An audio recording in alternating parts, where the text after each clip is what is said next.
Au lendemain du prix Nobel de la paix décerné à Médecins sans frontières, les hommages se multiplient, notamment celui de Bill Clinton qui considère que MSF méritait amplement cette récompense. Sur le terrain, depuis 28 ans maintenant, cette organisation non gouvernementale vient au secours des victimes un peu partout dans le monde, intervenant dans tous les conflits. Qui sont ces médecins volontaires capables de répondre en quelques heures aux demandes de leur organisation? Portrait de cet homme médecin généraliste. Il a en commun avec tous ceux qui travaillent à Médecins sans frontières la passion et le dévouement, le courage aussi, puisqu'il a travaillé aussi bien en Macédoine qu'au Kurdistan. Sébastien Leguet, Yves Djonka. Retour d'un séjour parisien des plus marquants. Hier, Philippe Chazran était venu assister à un colloque sur la politique du médicament dans les pays pauvres. Quand il est arrivé au siège de Médecins sans frontières, ce médecin du Jura n'a pas compris pourquoi l'on criait et l'on s'embrassait. Pour partager sa joie avec ses collègues, il était au bon endroit, au bon moment. On a fait la fête, oui, hier soir, c'est sûr. Un petit comité, et je pense qu'on a encore bien refait les trois quarts du monde entre minuit et 4 heures du matin. Il y a de la diarrhée? Depuis bientôt 10 ans, Philippe Chazran répond aux appels urgents de son organisation.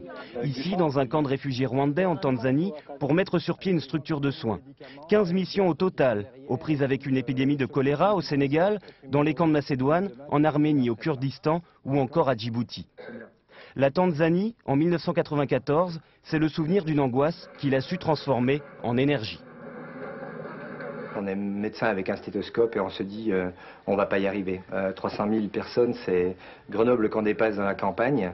Et arriver en pleine brousse tanzanienne avec 300 000 personnes, on ne sait pas faire, on a l'impression de ne pas savoir faire.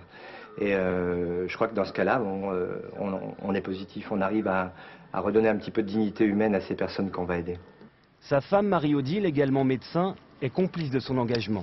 Quand Philippe doit partir dans l'heure, elle le remplace au cabinet médical. Le prix Nobel est une récompense qui vaut aussi pour elle. Aujourd'hui, c'est une grande joie, quelquefois c'est de l'inquiétude, mais on ne peut pas toujours vivre dans l'inquiétude. De toute façon, il faut aller de l'avant, et quand il n'est pas là, c'est sûr qu'au moment où il s'en va, je suis un peu inquiète, puis une fois qu'il y est, je fais confiance, puis je me dis que ça se passera bien.